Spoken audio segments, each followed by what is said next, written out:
ഞാൻ അഡ്വക്കേറ്റ് ഹരീഷിൽ നിന്ന് ഈ ചർച്ച ആരംഭിക്കാമെന്ന് വിചാരിക്കുകയാണ്. അതിന് ഒന്ന് രണ്ട് കാരണങ്ങളുണ്ട്.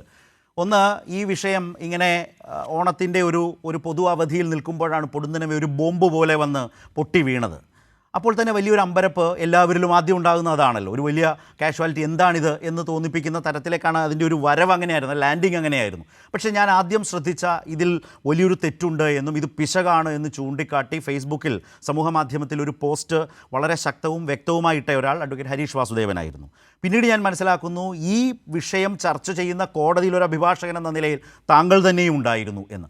അത്തരമൊരു സാഹചര്യത്തിലാവണം ഒരുപക്ഷെ വാർത്ത വന്നപ്പോൾ അതിലൊരുപാട് തെറ്റുകളുണ്ട് എന്ന് ചൂണ്ടിക്കാട്ടിക്കൊണ്ട് താങ്കളിട്ടെന്ന് ഞാൻ വിചാരിക്കുകയാണ്. അതുകൊണ്ടാണ് ഞാൻ താങ്കളിൽ നിന്ന് തന്നെ തുടങ്ങാം എന്ന് വിചാരിച്ചത്. കേരളത്തിൻ്റെ മലയാള മാധ്യമ രംഗത്തിന് ചരിത്രപരമായ ഒരുപാട് സവിശേഷതകളും അതിൻ്റേതായ ഒരു വലിയ ശക്തമായ വഴിയുമുള്ളതാണ്. പക്ഷേ അതെല്ലാം തിരസ്കരിച്ചുകൊണ്ട് കിട്ടിയ വിവരങ്ങളെ, ഒരു കേന്ദ്രത്തിൽ നിന്ന് കിട്ടിയ സോഴ്സിനെ അപ്പാടെ വിശദീകരിച്ച് അവരുടെ താല്പര്യങ്ങൾക്കനുസരിച്ച്, ഇത് മനസ്സിലാകാത്തവരല്ല മാധ്യമങ്ങൾ. ഈ കിട്ടിയ രേഖകൾ വായിച്ചാൽ അത് എസ്റ്റിമേറ്റ് ആണോ ചിലവാക്കിയ തുകയാണോ എന്ന് മനസ്സിലാകാത്തവരല്ല. മനസ്സിലായവരെ മനസ്സിലാകാത്ത വിധത്തിൽ നൽകാൻ പ്രേരിപ്പിച്ചിട്ടുണ്ടാകും, ചിലരെ കബളിപ്പിച്ചിട്ടുണ്ടാകും. എന്താണെന്ന് എനിക്ക് വ്യക്തമല്ല. എന്തുതന്നെയായാലും അങ്ങനെ ഒരു വലിയ ഓപ്പറേഷൻ ഇക്കാര്യത്തിൽ നടന്നു. ഒരു സംസ്ഥാനത്തെ തന്നെ അപകീർത്തിപ്പെടുത്തും വിധം സർക്കാരുകളും അതിൻ്റെ രാഷ്ട്രീയവും നമുക്ക് മാറ്റിവെക്കാം, ഒരു സ്റ്റേറ്റിനെ തന്നെയാണ് അപകീർത്തിപ്പെടുത്തുന്നത്. ആ രീതിയിലേക്കുള്ളൊരു പോക്ക് കണ്ടപ്പോഴാണോ ഹരീഷ് ഇതിനോട് പ്രതികരിക്കേണ്ടതുണ്ട് എന്ന് അന്ന് തോന്നിയത്? ശരത്തെ, ഞാനൊരു 4-5 വർഷക്കാലമായി പ്ലാൻ ചെയ്തിരുന്ന എൻ്റെ അച്ഛനും അമ്മയായിട്ട് ഒരു യാത്രയുണ്ടായിരുന്നു. അപ്പോൾ ആ യാത്ര ഇപ്പോഴാണ്, ഓണക്കാലത്താണ് സാധ്യമായത്. ഞങ്ങൾ കർണാടകയുടെ വളരെ ഇൻറ്റീരിയർ ആയിട്ടുള്ള ഒരു മേഖലയിൽ ഒരു ദിവസത്തെ മുഴുവൻ യാത്രയും കഴിഞ്ഞ് എനിക്ക് നല്ല പനിയുണ്ടായിരുന്നു. ഞാൻ ഹോട്ടൽ റൂമിലേക്ക് വന്ന് കയറിയ ഉടനെ ഗുളിക കഴിച്ച് ഞാൻ കിടന്നു. കാരണം എനിക്ക് TV കാണാനുള്ളൊരു സാഹചര്യം ഇല്ല. അപ്പോൾ അനിയനാണ് അപ്പുറത്തിരുന്ന് ഈ സോഷ്യൽ മീഡിയ കണ്ടിട്ട് ഇങ്ങനെ വലിയ വാർത്ത വരുന്നുണ്ടല്ലോ, അത് ദുരന്ത നിവാരണവുമായിട്ട് ബന്ധപ്പെട്ടതാണല്ലോ. അപ്പോൾ സ്വാഭാവികമായിട്ടും ഞാൻ ദുരന്ത നിവാരണവുമായിട്ട് വർഷങ്ങളായിട്ട് ജോലി ചെയ്യുന്ന ഒരാളാണ്. അത്തരം കേസുകൾ ആദിച്ചിട്ടുള്ള ഒരാളാണ്. പല കേസുകളിലും കോടതിയെ സഹായിച്ചിട്ടുള്ള ഒരാളാണ്. അപ്പോൾ അങ്ങനെ ചോദിച്ചപ്പോഴാണ് ഞാനിതെടുത്ത് നോക്കുമ്പോൾ അതിനു മുമ്പ് അന്നത്തെ ദിവസം പല ചാനലുകളിൽ നിന്നും എന്നെ ലൈവായിട്ട് വിളിച്ചിരുന്നു ഇതുമായി ബന്ധപ്പെട്ട പ്രതികരണങ്ങൾ ആരായുന്നതിന് വേണ്ടിയിട്ട്. പക്ഷേ ഞാൻ വണ്ടി ഓടിക്കുകയും മറ്റ് സാഹചര്യങ്ങളായതുകൊണ്ട് ഞാൻ അപ്പോൾ വരുന്ന വാർത്തകളോട് ഇപ്പോൾ പ്രതികരിക്കാറില്ല. കാര്യം അറിഞ്ഞിട്ട് മാത്രമേ പ്രതികരിക്കാറുള്ളൂ.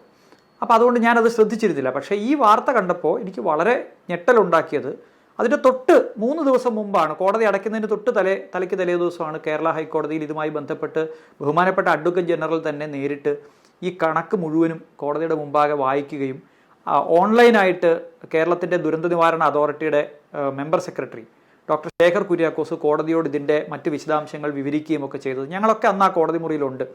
കോടതി കേന്ദ്ര സർക്കാരിനോട് ചോദിച്ചു, നിങ്ങൾക്ക് എത്ര സമയം വേണം ഇതുമായി ബന്ധപ്പെട്ട്, ഇതൊരു പ്രപ്പോസലാണ്, ഈ പ്രപ്പോസലിനോട് റെസ്പോണ്ട് ചെയ്യാൻ എത്ര സമയം വേണം. അപ്പോൾ അന്ന് ഓൺലൈനിലായിട്ട് ഹാജരായിട്ടുള്ള അഡീഷണൽ സോളിസിറ്റർ ജനറൽ ആണെന്നാണ് എൻ്റെ ഓർമ്മ. ചെന്നൈയിൽ നിന്ന് അദ്ദേഹം ഹാജരായി. അദ്ദേഹം 6 ആഴ്ച സമയം ചോദിക്കുന്നു. 6 ആഴ്ച സമയം കോടതി ഗ്രാൻറ്റ് ചെയ്യുന്നു. അപ്പോൾ എനിക്കിതറിയാം, എന്താണ് ഇത് പ്രപ്പോസലാണെന്ന് അറിയാം. ഞാൻ ആ കോടതിയിൽ ഉണ്ടായിരുന്നു. ഇത് പ്രപ്പോസലാണെന്നുള്ള കാര്യം ഏറെക്കുറെ അവിടെ ഇരുന്ന് എല്ലാവർക്കും അറിയാം. മാത്രമല്ല, ഇതിൻ്റെ ഈ അഫിഡവിറ്റ് വായിക്കുകയാണെങ്കിൽ നമുക്കിതിൻ്റെ തുടക്കം മുതൽ തന്നെ ഇത് മെമ്മോറാണ്ടം കൊടുത്തതാണ് എന്നും ഇത് പ്രധാനമന്ത്രി വരുന്നതിന് മുമ്പാണ് ഇത് നടന്നതെന്നുള്ളതും, പ്രധാനമന്ത്രി വരുന്നതിൻ്റെ തൊട്ട് തലേ ദിവസം തന്നെ ഇതുമായി ബന്ധപ്പെട്ട് കോടതിയിലൊക്കെ സംസാരമുണ്ടായിരുന്നു. അദ്ദേഹം വരുമ്പോൾ കേരളം എന്തെങ്കിലും ആവശ്യപ്പെടുമെന്നും പ്രധാനമന്ത്രി അവിടെ വന്നതിന് ശേഷം അത് ഡിക്ലെയർ ചെയ്യാൻ പോവുകയാണെന്നൊക്കെയുള്ള തരത്തിലുള്ള വാർത്തകളുണ്ടായിരുന്നു. അപ്പോൾ നമ്മളിത് ഫോളോ ചെയ്യുന്ന ആർക്കും അറിയാവുന്ന ഒരു കാര്യമാണ്. ഇത് ഓഗസ്റ്റ് 17-ാം 18-ാം തീയതിയോ നടന്നൊരു സംഭവമാണ്, ഒരു മെമ്മോറാണ്ടം പ്രിപ്പറേഷനാണ്. അതിൻ്റെ എസ്റ്റിമേറ്റാണ് ഇപ്പോൾ വന്നിരിക്കുന്നതെന്നുള്ളത്. ഇത് മുഴുവൻ ചെലവാക്കി എന്ന മട്ടിൽ വാർത്ത കാണുന്നത് സത്യത്തിൽ ആടിനെ പട്ടിയാക്കുക മാത്രമല്ല, ആടിനെ നേരിട്ട് പേപ്പട്ടിയാക്കുകയാണ് ചെയ്യുന്നത്. ഇത് വസ്തുതയുമായി ഒരു നിലയ്ക്കും നിരക്കുന്ന കാര്യമല്ല. പിന്നീട് അങ്ങോട്ട് പറഞ്ഞു പോകുന്നതും, ഞാൻ യൂട്യൂബ് എടുത്ത് ഇതിൻ്റെ മറ്റ് ലൈവ് ദൃശ്യങ്ങളൊക്കെ കണ്ടപ്പോൾ വളരെ മോശമായിട്ടുള്ള രീതിയിലാണ് ഇതിൻ്റെ ഇൻ്റർപ്രിട്ടേഷൻ പോകുന്നത്. അതുകൊണ്ടാണ് ഒട്ടും ദീർഘിപ്പിക്കാതെ ഏറ്റവും ചുരുക്കി ഇത് നുണ പറച്ചിലാണെന്നും സ്റ്റേറ്റ് ഇതിനെതിരായിട്ട് ഒരു നിയമ നടപടി സ്വീകരിക്കേണ്ടതാണെന്നും ഞാൻ ഫേസ്ബുക്കിൽ എഴുതിയത്. അത് ഒരു മാധ്യമത്തിൻ്റെ ഭാഗത്തുനിന്നും സ്വീകാര്യമായ കാര്യമല്ല. മാധ്യമ പ്രവർത്തനം ഇതല്ല, ഇത് തോന്നിയവാസമാണ്. റൈറ്റ്. അവിടെയാണ് അതിശക്തമായി താങ്കൾ അതിനെക്കുറിച്ച് അത് പ്രതികരിക്കുന്നത് കാണാനിടയായത്. അതുകൊണ്ടാണ് ഞാൻ അങ്ങനെ തന്നെ ആദ്യം അതേക്കുറിച്ച് ചോദിച്ചത്.